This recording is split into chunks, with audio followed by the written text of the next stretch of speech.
Programa Dois Tons de Chico. Apoio Café Altan. Conheça a linha Altan Multi, com 7 blends em cápsulas compatíveis com adulto gusto.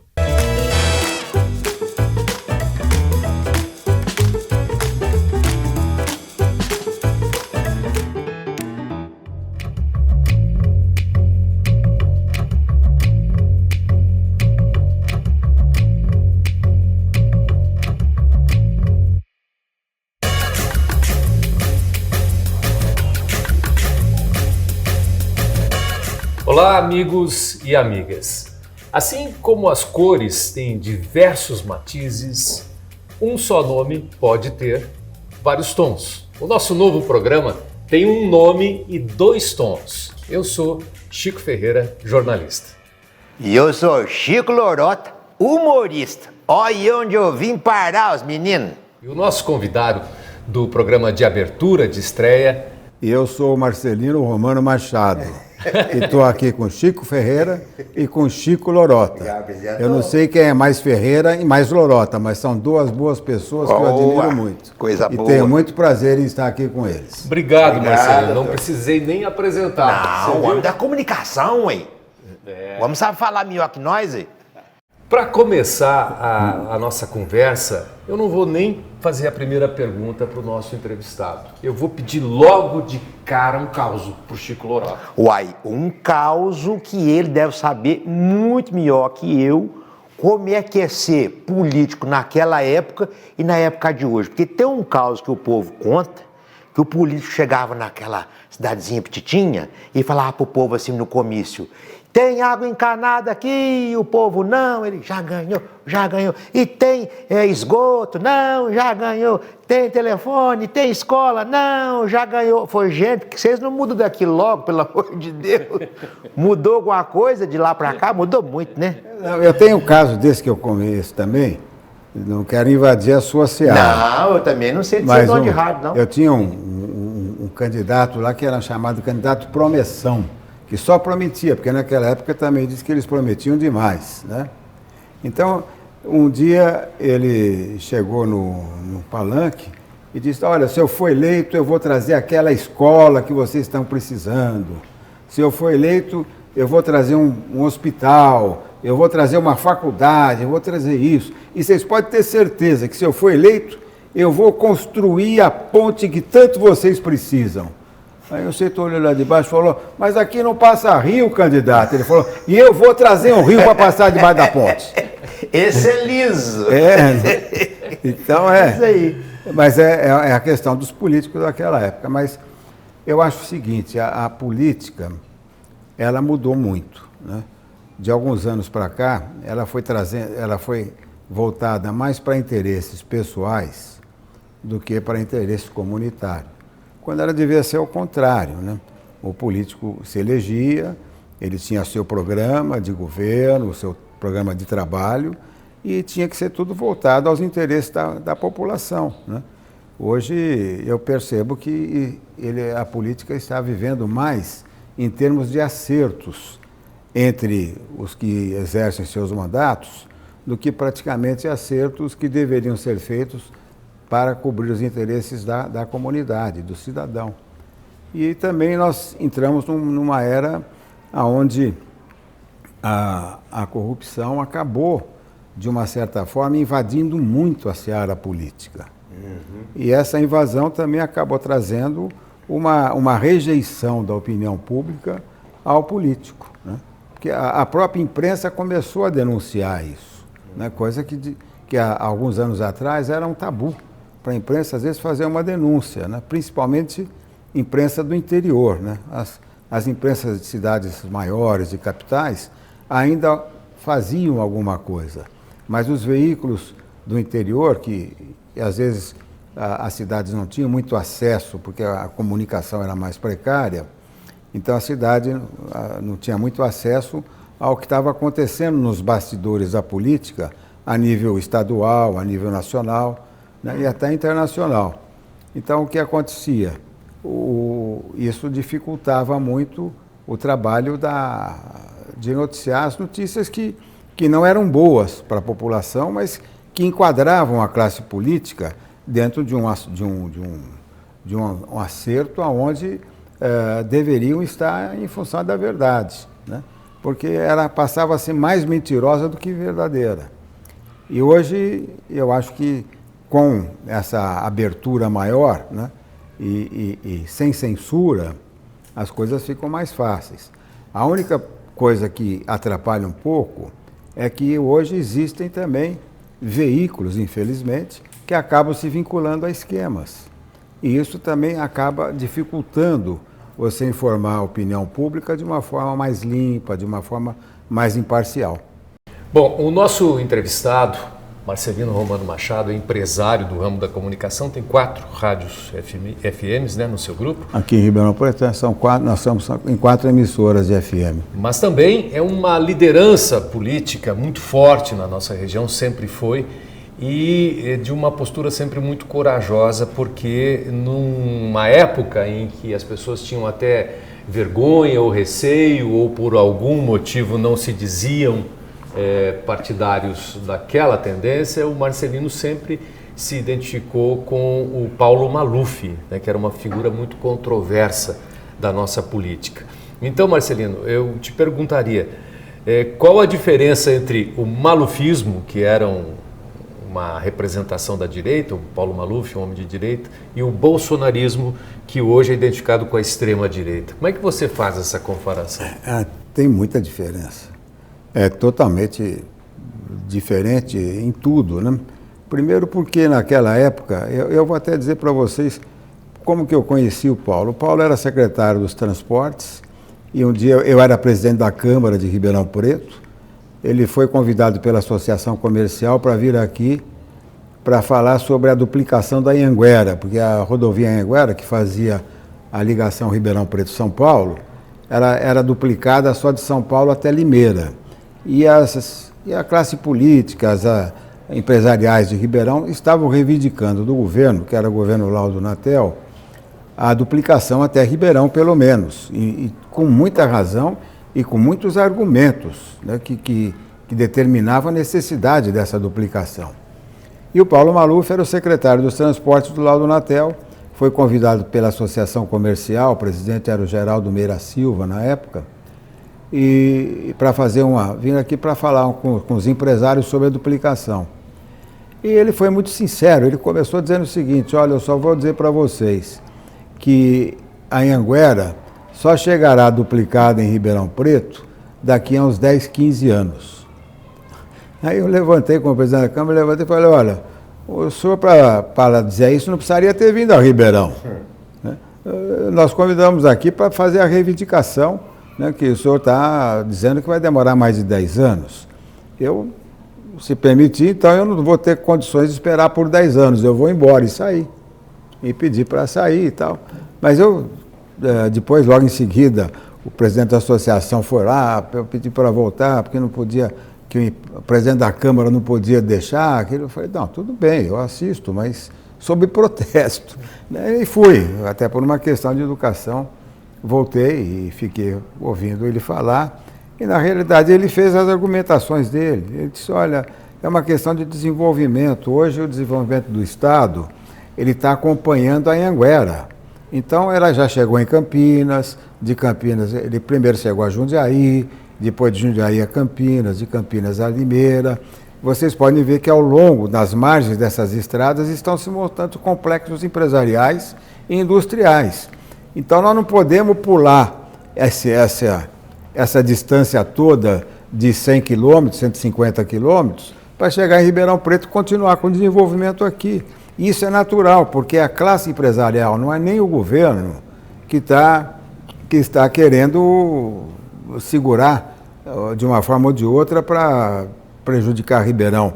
É realmente ao longo da estrada que o desenvolvimento de São Paulo está acontecendo. Isso vai acontecer na Washington Luiz, isso vai acontecer em várias outras que ele chegou a... E na realidade ele teve razão, porque a duplicação da Anhanguera aqui em Ribeirão Preto chegou até Cravinhos, chegou em 1979, com o governo Paulo Egídio Martins, né? E depois nós levamos até a divisa com uma com Minas Gerais, ali em Igarapava, que já no governo Maluf, chegamos até Guará, e o governo Quercia chegou até a Igarapava, a divisa com Minas Gerais. Então vocês veem que realmente ele não tinha, ele foi sincero, né? Nós é que fomos, de uma certa forma, né, mais apressados do que ele e do que o próprio tempo, como dentro do desenvolvimento normal. Hoje, na verdade. Qual é a diferença do malufismo para o bolsonarismo? Não, então, uma é essa, né? Que o Paulo não fazia média para fazer as coisas. O Bolsonaro, ele tem um tom mais agressivo. O Maluf nunca teve um tom agressivo, né? O Bolsonaro, ele teve ele sempre... E eu posso dizer para você o seguinte, eu fui líder do Bolsonaro na Câmara Federal. Eu era deputado líder da bancada do PDS e ele era deputado vinculado ao PDS, ao partido. Então, eu conheço bem, sei como... Né? Aliás, eu tinha bons liderados, viu? O meu partido era... Um deles era o Roberto Campos, o outro Delfim Neto, e o outro Francisco Dornelles, além e eu era líder da bancada, só que eu não era economista, não tinha nada, mas pelo menos o pessoal tinha um certo respeito. E nós tínhamos na época 70 deputados federais. Desculpa interromper. Ô, seu Chico, mas deixa eu falar um trem. Será que não é outros tempos também, não? Naquela época o trem era mais calmo, era mais cegado. Será que não? Hoje o trem está inflamado demais, qualquer coisinha. Hoje tem as redes sociais, que vai jogando gasolina na fogueira. Será que nessa época, com o tarde do Paulo Maluf, o trem não era mais carminho? Ou não? Que eu lembro do senhor, na votação, como é que chama aquele trem bonito lá? Do impeachment. O senhor é ansioso, lembro, viu o senhor lá, cabelinho pretinho, 21, né? Faz tempo, hein? Passava... Eu não pintava cabelo, era preto não. Seu Marcelo, ele passava o tablete Santo Antônio, passava não? Não. O senhor era ansioso na época, o senhor reparou que toda hora o senhor estava do lado do microfone? Será que é trabalho aqui no São? Tal. E aí, naquela época, você vê que o pessoal votava e era mais tranquilo. Hoje o pessoal sai no tapa, ué. Será que não? Mas naquela época saía também, era com menos frequência. Mas era diferente, porque não existia aquele radicalismo, existia mais diálogo entre governo e oposição. Né? E o impeachment era o impeachment do ex-presidente Collor, que já era praticamente um consenso nacional, né? Não era uma coisa que existia uma briga, uma divergência muito grande. E hoje não, hoje também a gente percebe que as posições ideológicas, elas existem, mas elas existem dentro de um radicalismo. Né? Não tem mais a conversa que existia entre governo e oposição, entre situação e oposição, como naquela época existia naquela época. Hoje não, hoje o radicalismo tomou conta. Ou o sujeito é direito ou é esquerda, mas não é assim. Tem que ser brasileiro, em primeiro lugar, né, para depois poder assumir alguma identidade ideológica. E isso é o que está faltando na classe política. E são os interesses, né? Porque você pega, por exemplo, um deputado, ele se elege, ele já assume pensando na reeleição, na hora que ele assume o mandato. E aí começam as brigas internas. O outro assume pensando em conseguir ser prefeito da cidade dele. Né? E aí, então, ele vai deixar o trabalho legislativo que ele deveria exercer para começar a dirigir tudo aquilo que ele faz politicamente para poder conseguir uma eleição para a prefeitura municipal. E isso não acaba... era assim? Era diferente. Hoje é 100% assim. Naquela época você fazia um trabalho político, não só para a reeleição dele. É lógico, quando você toma posse de um cargo, como deputado, por exemplo, no dia seguinte você tem que pensar na sua reeleição. Mas você pensar na sua reeleição levando benefícios públicos para a sua base política. Hoje você pensa na reeleição montando esquemas, né? Como as emendas orçamentárias, né? Como essas coisas que não dignificam o mandato. Já vai de causa pensado, né? Lógico, querendo se tornar popularzão lá na frente. A gente vai fazer um rápido intervalo. Eu vou pedir para o meu xará Chico Lorota já ir pensando em outro caos para a gente Deixa voltar do comigo. intervalo. Pode ser? Pode ser. Então a gente volta em instantes. Chegou a TH Mais Prime 104.7 FM, um novo conceito de rádio contemporânea, feita para embalar seus melhores momentos com música de qualidade e se conectar com você onde você estiver. Informação ágil, emoções verdadeiras e o som que toca o seu coração. TH Mais Prime, uma nova experiência no seu dial. Sintonize, venha se surpreender. TH Mais Prime. Eita, mas que o programa tá bom, absurdo. Sô, tá gostando da prosa? Ah, eu também tô. E uma prosa boa tem que ser acompanhada de um bom café. Café Utan, que o meu companheiro, o Chico Ferreira, já levou chocolatado, mas não resisti. São 7 variedades, todas elas disponíveis na máquina do Tigusto. Olha como é que munheca o trem aqui, ó.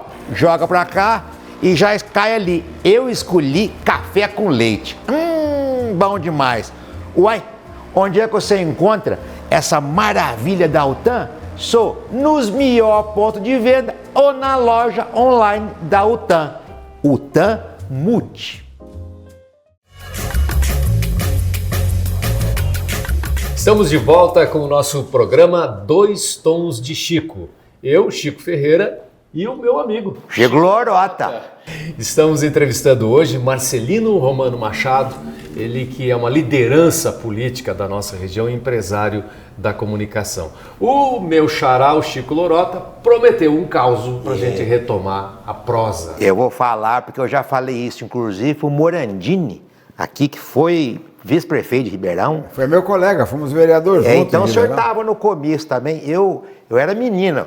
Hoje eu não faço mais esses trem, mas antigamente eu fazia. Ele estava falando em Ribeirão do comício, eu não queria saber, eu fazia assim, Chicão, ó, muito bem. Aí o povo e atrapalhava com as palmas. Era palma de 3 em 3 segundos e eu que atrapalhava lá no meu bairro, Jardim Castelo Branco Novo. Mas deixa eu falar um trem para o senhor. Diz que numa cidade vizinha nossa aqui, diz que teve um governador que foi, aquela correria tanta, foi lá em Guará, passou a mão no microfone e olhou para o povo e falou: minha querida São Joaquim da Barra. O assessor cutucou e falou: nós tá em Guará. Esqueceu o microfone e falou: é tudo a mesma merda, viu? É verdade isso ou não? Olha, tem muitas histórias do Adhemar, né? É lógico que muitas são lendas e as outras são histórias verídicas. Mas e o Adhemar, para mim, foi o Adhemar e o Jânio foram 2 gênios da política, né?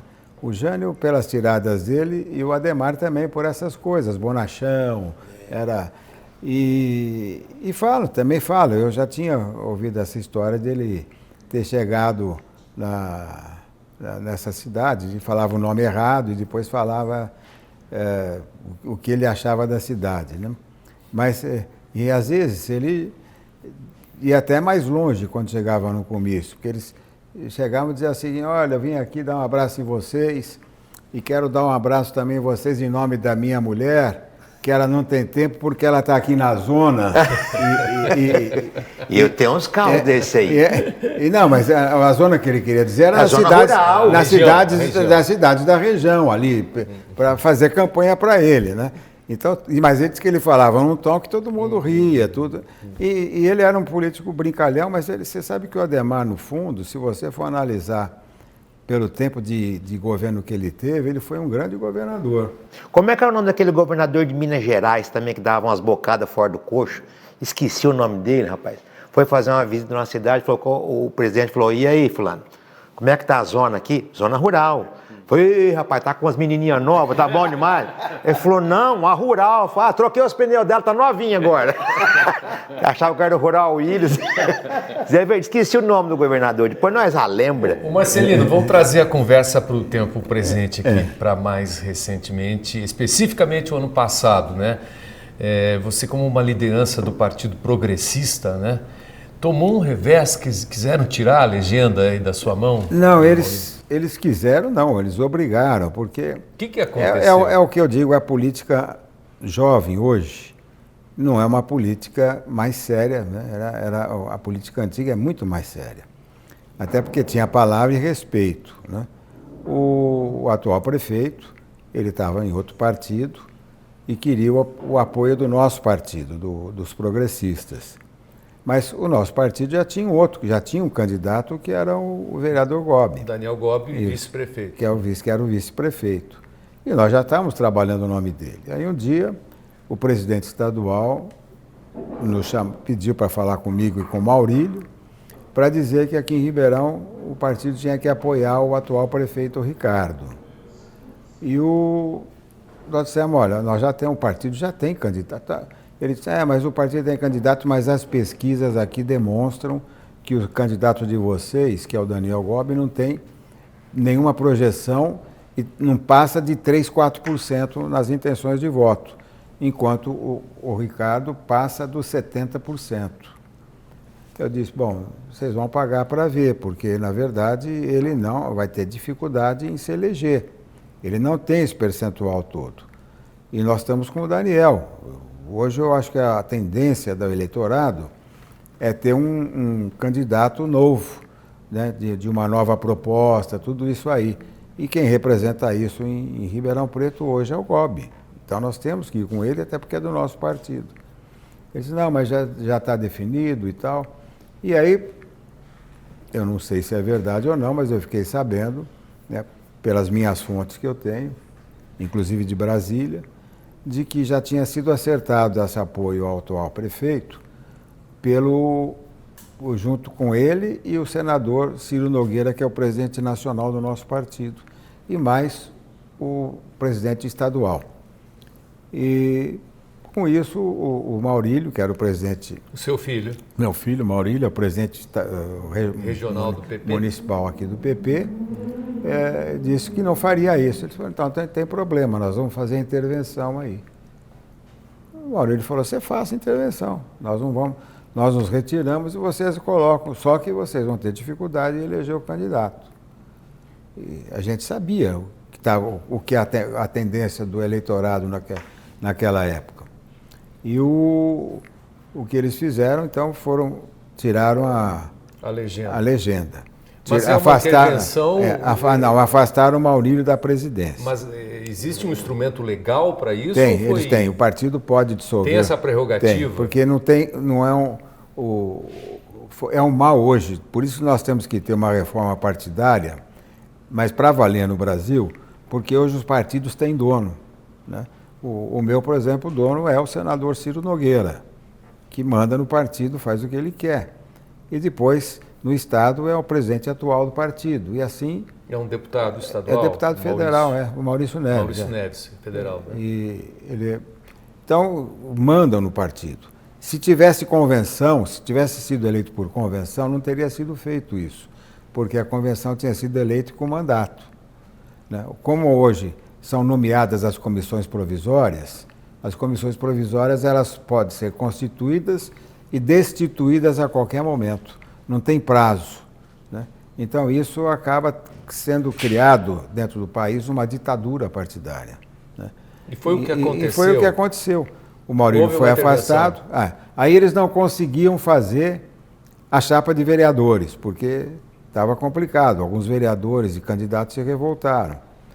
E procuraram o Maurílio para o Maurílio assumir, mas já tinham escolhido o Ricardo como candidato. E o Maurílio disse, bom, eu não quis assumir. Mas o que acontecia?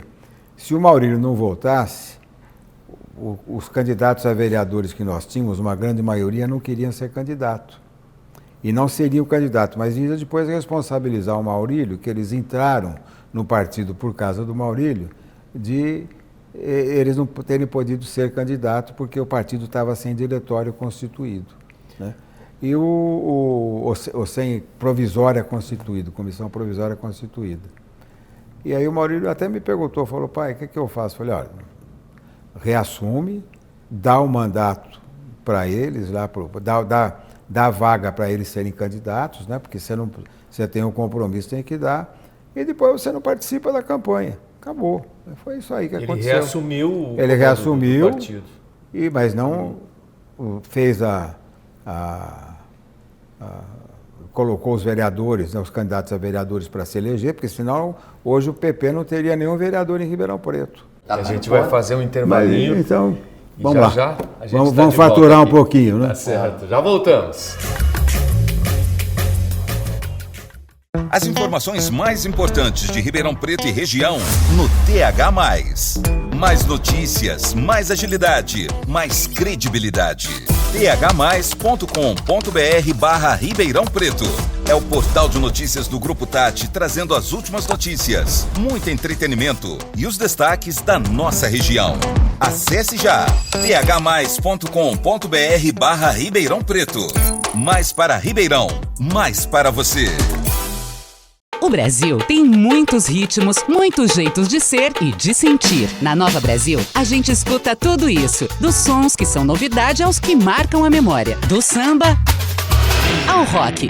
Com jornalismo de credibilidade. Em shows, festivais, no rádio, em vídeo e no app. A gente celebra nossa identidade em todos os sotaques. Porque a música brasileira é mais que trilha sonora. É expressão viva da brasilidade. Nova Brasil, mais que moderna, brasileira.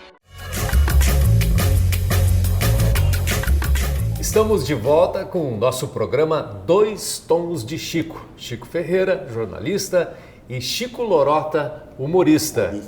É o Chico Lorota, o meu xará. Lá no sul, você sabe como é que fala, né? Tocaio. É, tocaio. No Tocaio? sul é sinônimo de xará. Nós trabalhamos juntos, eu mais ele. Ele no bembão e eu na roça. Só no ar-condicionado, faturando. Nossa, se o ladrão roubar ele todo dia, o ladrão morre de fome, ele fica firme. E eu lá, na enxada. Eu pedi pra você contar um caos, não era pra ficar fazendo fofoca. Eu queria, hein? Fofoca. Mas eu queria, antes do caos, eu queria fazer uma pergunta que eu não posso deixar passar. Essa pergunta de política pra ele. Vamos supor que você voltou agora, que você vai pintar os teus cabelos tudo de pretinho 21 de novo, meter um tabrete de Santo Antônio e voltar a ser deputado. Agora, hoje, qual era o seu projeto de lei para hoje que não ia faltar? Toma! Tem um só? Um só. Tem vários. Não, eu quero Um só. Tem vários?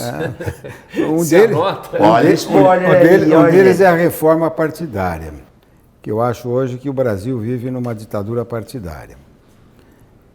Na verdade, o que nós temos aqui, um político, ele não é eleito se o partido não tiver vontade de que ele seja, né? Se no fim, até para dar legenda, porque para a pessoa ele tem que ter uma legenda dada para o partido. Se ele tiver alguém lá que faça oposição, ele acaba não conseguindo essa legenda. O partido hoje ele só é um instrumento para as pessoas se inscreverem para poder ser candidato e exercer um cargo público eletivo.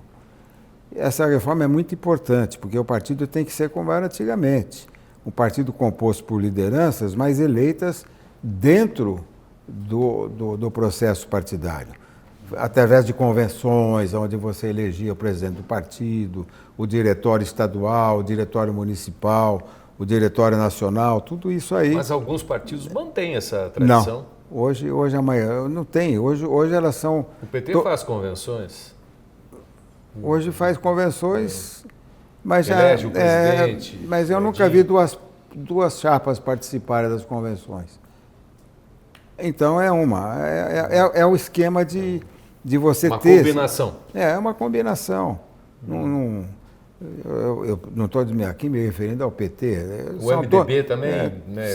É difícil você ter hoje uma contestação de uma chapa de oposição no partido. Não tem isso, né? Então, o partido hoje é feito dentro de um conchavo, né?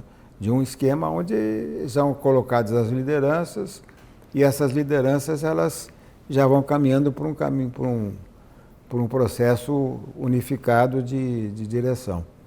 E outra que eu faria seria a questão da revisão dessas emendas parlamentares, né?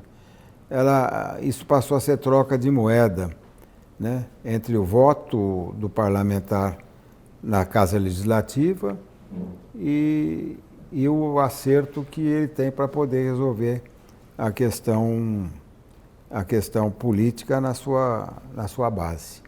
E essas coisas eu acho que são erradas na política. Na minha época, pelo menos, não existia. Elas passaram a existir depois, né? E de uma certa forma, já ficou comprovado que isso não traz benefício. Né? O benefício que traz dentro de um processo político-administrativo é o benefício do qual a maioria concorda com ele. Quando a maioria não concorda, é porque ele não é bom. Mas assim mesmo, não concordando, ele acaba sendo feito, né? E acaba não beneficiando uma comunidade inteira. Isso é muito repartido, né? E não é bom para a política, e não é bom para o país, não é bom para o município. Isso é uma escada que vai subindo e descendo, se você não sabe qual é a altura dele. Os políticos eleitos hoje representam minorias dentro do Congresso e não a coletividade, dentro dessa sua linha de pensamento? Eles só representam maioria se tiverem os votos juntos do partido que fez maioria parlamentar. Mas eu estou falando assim, é o deputado que representa dificilmente setor, você pega setor, um candidato... Hoje é muito setorizado, né? Isso não leva para uma representação de minorias? São minorias que mandam no país? Não é bem assim. As minorias, elas são feitas de acordo com uma posição partidária no Congresso. Não é uma... Os partidos com menos deputados, eles têm as suas minorias de voto, porque senão teriam elegido mais. Não o número de deputados, daquilo que eles representam, daquela parcela da população que eles representam. Se eu só considero um deputado que não tenha algum compromisso com o sistema, aquele que é eleito sem precisar da soma partidária, que não precisa... Aquele que atinge o quociente. Isso é um trem que deixa eu e Casorba fora do rego, viu? Tem 3.500 votos, aí entra outro que tem só um golinho. Isso eu não consigo entender, não. Então, é a questão do quociente eleitoral. Se o seu partido tem mais candidatos fortes, ele acaba fazendo um maior número de parlamentares. Mas isso talvez não represente uma maioria, né? Ela representa ali dentro daquilo que ele fez. Então, você pega um deputado, vamos supor, que é eleito com 500 mil votos, 1 milhão de votos. Então, ele traz com ele mais 10 deputados que fizeram 10 mil votos. E isso aí, e deixa de ser eleitos outros deputados de outros partidos que fizeram 50, 60 mil. O Enéas, né, trouxe um caboclinho com pouco voto na nossa região, lembra? Você preparou um caos? Tá na ponta da língua. Vamos lá. O dia que o assessor ficou pressionado pelo prefeito. Eu não sei se o senhor conhece a cidade de Alpinópolis, Minas Gerais.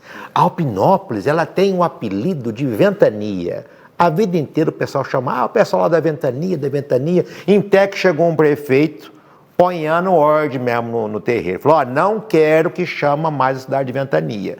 O nome do município é Alpinópolis, tem que chamar Alpinópolis. Se eu ouvir algum funcionário público chamar ventania, eu vou exonerar. Moço, acabou com arveiaco. Ficar veiaco assim, quietinho. Até que tem uma cidadezinha do lado, São João Batista do Glória. Foi um assessor falar com o prefeito. Seu prefeito, o senhor viu o que aconteceu ontem lá no Glória? Falou, não. Mas passou um Alpinópolis, mas desteiou tudo.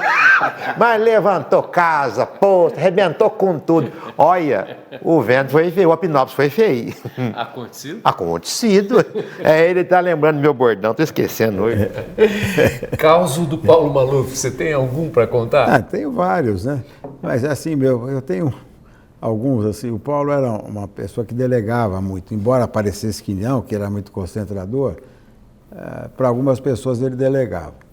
E eu me lembro que uma vez o prefeito de Dumont, chamado Ernesto Bettiol, ele era prefeito, me ligou e disse para mim, Marcelino, eu preciso conversar com você, que eu preciso que você me arrume uma ponte aqui para Dumont. Falei, vem aqui no escritório que eu quero ver. E aí ele foi e falou o seguinte, olha, eu estou construindo lá um conjunto habitacional e agora que o conjunto vai ficar pronto, nós percebemos que para sair do conjunto, para ir para o centro da cidade, o morador daquele conjunto vai ter que andar uns 5 quilômetros de estrada, que era a estrada Dumont-Ribeirão, para entrar na primeira entrada de Dumont, aí ele dá a volta e vai para o centro da cidade. São 5 quilômetros. E lá tem um riacho que se ele atravessasse, ele andaria 200 metros, né? É o que está impedindo. Ele falou, mas como é que você constrói um conjunto habitacional num lugar que não tem acesso à cidade? Olha, não pergunta, é porque eu não sei nem como saiu aquilo. Então, bom, eu falei, então faz ofício, eu vou levar para o governador, mas antes eu quero ver esse riacho. Fui lá em Dumont com ele, realmente era um córregozinho de 2 metros de largura, né? Assim, e Dumont ia fazer aniversário, a cidade ia fazer aniversário no domingo seguinte. Então eu fiz um ofício pedindo para o governador e tal, e fui lá falar com ele. Falei, Paulo, me autoriza essa ponte aqui lá para Dumont, porque o conjunto habitacional vai ser inaugurado. E expliquei para ele, né, que o morador do conjunto vai andar 5 quilômetros para chegar no centro da cidade. Se fizer essa ponte, vão por 200 metros. Né, que já... Então me autoriza isso aí. Tá? Ele falou, Marcelino, eu preciso mandar para o secretário de obra, não tem jeito. Como é que eu vou autorizar uma ponte? Então você manda, mas autorizando, eu vou lá e falo com ele. Aí eu falei, é que é aniversário da cidade domingo, eu quero lá para dizer que é um presente do governo do estado, a ponte, isso, aquilo. Então eles já estão até esperando. Ele falou, bom, pegou, pois lá, autorizo, ao secretário de obras, autorizo e assinou. Né? Aí eu fui na secretaria de obras, levei lá o despacho. O secretário falou, mas Marcelino, não posso fazer isso agora, eu tenho que mandar fazer levantamento, tudo, tem que fazer um projeto, ver o que é essa ponte, fazer como que será feita a estrutura de tudo isso, como é que eu vou mandar fazer agora? Não, para mim não tem problema, você vai lá e se entenda com o governador, ele autorizou, acabou. E eu falei, tá bom, eu vou mandar já fazer o projeto e a licitação. E bom, eu esqueci daquilo, passado 1 mês e meio, fui para Dumont, fizemos lá, damos um presente para o prefeito. Aí quando, passado um mês, mais ou menos, 2 meses, eu estou no plenário, na Assembleia, e vem lá minha secretária, o governador, quer falar com você, mas com urgência. Eu falei que o senhor estava aqui no plenário, mandou chamar. Eu peguei e subi. Peguei o telefone, Paulo, tudo em ordem, tudo bem. Ô Marcelino, aquela ponte de Dumont, quanto você falou que ia custar? Né? Ele perguntou mais ou menos o custo, eu falei no dinheiro da época aí, vai custar 20 mil reais, 30 mil reais, é uma pontezinha, uma pinguelinha, né? Aí eu falei, Paulo, vai custar mais ou menos aí uns 20, 30 mil reais que eu falei para você, né? 50 mil hoje seriam 100. Pela inflação. Aí ele falou, não, é que eu estou aqui para autorizar a Secretaria do Planejamento a liberar o recurso, vai ficar em mais de 1 milhão. Não, você está falando em tempo de hoje, 1 milhão fica hoje. Não, naquela época. Aí eu falei, mas, aliás, naquela época não tinha nem real, era cruzeiro, sei lá o que era, cruzeiro novo, mudava tanto, né? Eu estou dizendo, aí ele falou, sabe por quê? Vai ter que aterrar dos 2 lados a ponte que você falou que faria com 2 metros, que era 2 metros, era a largura do córrego. Ela vai ter 200 metros de extensão, e era verdade. Aí eu falei, bom, ele falou, não, você pode avisar, eu não vou fazer essa ponte. Aí eu brinquei com ele, falei, mas ô Paulo, tudo bem, eu não precisa, tudo certo, sim. Fico dito pelo não dito, mas quem assinou lá, autorizo, não fui eu, foi você, viu? A sua assinatura é que está lá autorizando. Aí ele virou para mim e falou, você vai para PQP. Empinou a carroça. E desligou o telefone, né? Mas a ponte está feita. Tá lá. Olha lá, 1 milhão de cruzeiros. Olha eu perdendo um emprego já. Você lembrou algum caso mais para contar ou daqui a pouquinho? Daqui a pouquinho. Daqui a pouquinho? Daqui a pouquinho. Então tá bom, a gente vai mudar um pouquinho o rumo da prosa, falar de comunicação, porque o Marcelino, além de liderança política, também é um empresário da comunicação há muito tempo, né? Há muito tempo. Já trabalhou como repórter policial, né? Já foi diretor do Jornal Diário, numa fase de ouro. Antes da gente falar das rádios, né? Você teve, em 1974, um divisor de águas no jornalismo de Ribeirão Preto, trazendo pesos pesados para cá, ninguém mais, ninguém menos do que Zé Hamilton Ribeiro, né? Foi um marco. Um ícone do jornalismo, não tem dúvida. Ali era o seguinte, o jornal, o Diário, quando eu vim para cá, ele era eu estava na faculdade em São Paulo, e aí o meu tio Costabile, que foi o fundador do Jornal Diário, tinha sido prefeito e deputado, morreu no exercício do mandato de deputado estadual, ele faleceu, e aí os meus tios todos queriam que eu viesse para Ribeirão para tomar conta do jornal, na parte editorial. Eu tinha um pouquinho de experiência jornalística, mas era uma experiência acadêmica, né? A gente fazia jornal universitário na faculdade, fazia isso, eu participava muito disso, sabe? E vim para cá, então, tudo bem. Mudei para Ribeirão, voltei, transferi a faculdade. E aí entrei no jornal e percebi que o jornal não tinha pauta, né? Era cada repórter, cada um dos jornalistas que trabalhavam lá, eles faziam a matéria de acordo com aquilo que eles achavam que devia ser, porque eles não tinham um tempo, não trabalhavam full time no jornal, eles tinham outras atividades. O jornalismo era um bico. Era um bico. Um trabalhava num banco, outro no cartório, outro em outro lugar, mas ninguém tinha o tempo todo, o tempo integral como jornalista, né? E aí eu percebi que não tinha pauta, começamos a fazer pauta, começamos a fazer uma série de coisas e o jornal começou a melhorar e começamos a dar para ele uma tonalidade bem local, né? Era um jornal que não se preocupava muito com notícia internacional, nem internacional, até porque nós não tínhamos como competir com Folha, Estado, esses jornais todos de capitais. E aí fizemos um jornal voltado para Ribeirão Preto. E aí aos poucos fomos saindo para a região também, né? E isso começou a despertar, o conteúdo começou a despertar interesse de leitura do morador de Ribeirão e dos moradores de algumas cidades da região, onde a gente tinha também alguns jornaizinhos semanais que eram encartados no Jornal Diário. E isso acabou dando um bom dinamismo, até que um dia eu tinha dificuldade com a redação, estavam faltando gente lá. E um amigo meu, que gostava muito do jornal, estava sempre lá comigo, chamado João Dibe, foi me visitar e eu falei para ele, João, você vê, nós estamos já assim, mostrei para ele como é que estava a estrutura do jornal e mostrei inclusive a venda em bancas, né? O número de assinantes e a venda em bancas, que estava aumentando bastante. E eu falei, o que falta aqui é se eu tivesse um jornalista de ponta para poder trabalhar com a gente aqui, seria muito bom. Mas não tem, e depois o que fatura aqui não dá para pagar uma equipe boa de jornalismo dentro de um processo que a gente gostaria de ter. Ele falou, tá bom. Passado uns 15, 20 dias, ele vai lá me visitar e levou com ele o Zé Hamilton Ribeiro. Falou, olha, o Zé Hamilton está querendo mudar para o interior, por que você não... Ele era muito amigo porque eles eram de Santa Rosa do Viterbo, né? E aí o Zé Hamilton foi lá, conversei com ele, acertamos, e ele ficou lá 2 anos e meio comigo. E trouxemos, né, que ele indicava, trouxemos vários jornalistas de nome que fizeram nome no jornal, né? Na própria redação, você mesmo comentou da Rosana, né? Rosana Zaidan, do Rubens Zaidan, do João Garcia, Nelson Araújo, né? Só esses. Só fera.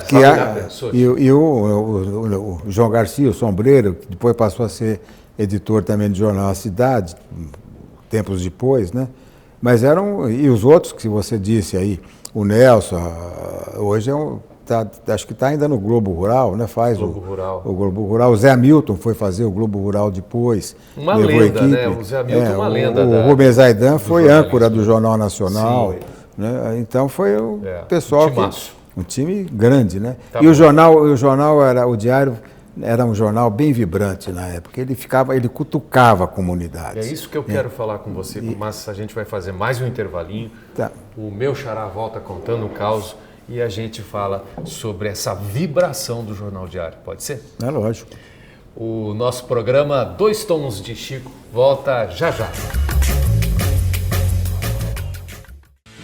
Aqui no Difusor é assim, a gente une o melhor da música com a magia do rádio.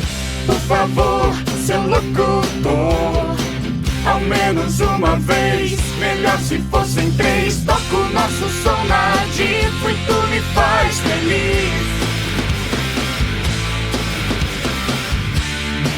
Na Difusora eu ouço e peço bis. Na Difusora eu ouço e peço bis. Quem se liga nos 97.1 sente a diferença. Sintonize e descubra por que Ribeirão é Difusora. No intervalo do 2 Tons de Chico, a gente faz uma pausa para saborear um cafezinho. O TAM Multi, são 7 versões de cápsulas. E a gente pode usar a máquina da Dolce Gusto. Eu escolhi aqui para mim o café matinal, que é muito delicioso, um pouquinho mais suave do que o intenso, que o expresso. E para o meu xará, Chico Lorota, vai um achocolatado. Já já a gente está de volta. Estamos de volta com o nosso programa 2 Tons de Chico. Eu, Chico Ferreira, o jornalista, e o meu amigo, meu xará, Chico Lorota. Estamos de volta, Chico? Pois é, nós está de volta. E eu queria contar um caso, porque o doutor Marcelino, ele foi repórter policial. E eu não sei se você lembra do Oliveira, que era carcereiro e também era repórter policial. Eram as histórias melhor que a outra. E o povo ligava para ele: e Oliveira, o que tem aí? Ele falou: estou aqui na Avenida Dom Pedro, onde atropelaram 2 cavalos, inclusive uma égua. Essa era uma. E a outra foi de um assassinato que teve numa comunidade, sumiram com o cadáver. Ó, lá vai ele cobrir. E aí, Oliveira, o que tem aí? Ele falou: nós estamos na comunidade tal aqui, teve um assassinato. Falou: e o cadáver? Falou: pois é, o cadáver evadiu-se do local. Aquelas palavras assim. Oliveira é um dos melhores que tem, diz o povo, né? Eu só conto o que o povo me conta. Bom, o Marcelino também tem uma história muito boa, né? Não é um caos assim, é verídico, né? Porque eu falei no bloco anterior que o jornalismo da década de 1970 era muito vibrante, principalmente em função do diário que o Marcelino dirigia. Tinha uma turma de jornalista fantástica, né? E essa turma, ela chegou a furtar um quadro do Portinari, Marcelino? Nós tivemos, sabíamos que os quadros de Portinari estavam expostos lá na matriz de Batatais. Então nós ficamos sabendo que não tinha segurança, né? Todo mundo ia lá, via os quadros de Portinari, tudo achava, mas quem quisesse pegar, podia pegar e levar embora, porque não tinha segurança nenhuma, principalmente durante o período da tarde na igreja, entre 14 horas e 16 horas, assim, que a frequência era praticamente zero. Aí nós resolvemos, a redação resolveu, o pessoal da redação, fazer lá uma simulação de um furto, né, Deixa eu só te perguntar. de uma tela de Portinari. Teve uma reunião de pauta para isso? Ah, com certeza. Eu não participei. Você não participou? Mas eu praticamente quase que não participava das reuniões de pauta, né? Uhum. Mas o que era decidido depois, você não contestava? Não, depende. Não, geralmente eles também eram responsáveis. Pareciam que não, mas eram. Porque quando tinha algum fato polêmico maior, eles vinham trazer ao meu conhecimento e liberavam ou não, ou liberavam com algumas observações e tudo, mas... E aí foi aprovada essa pauta. Essa pauta... A equipe vai furtar uma tela de Portinari. Vamos lá pegar, porque na igreja de matriz de Batatais as telas estão lá expostas sem segurança. E aí nós fomos e documentamos aquilo com o carro e de uma forma fotográfica também. O carro do jornal parou de frente à igreja, a matriz de Batatais, foi registrado o carro estacionando, o fotógrafo saindo do carro, o jornalista e tudo.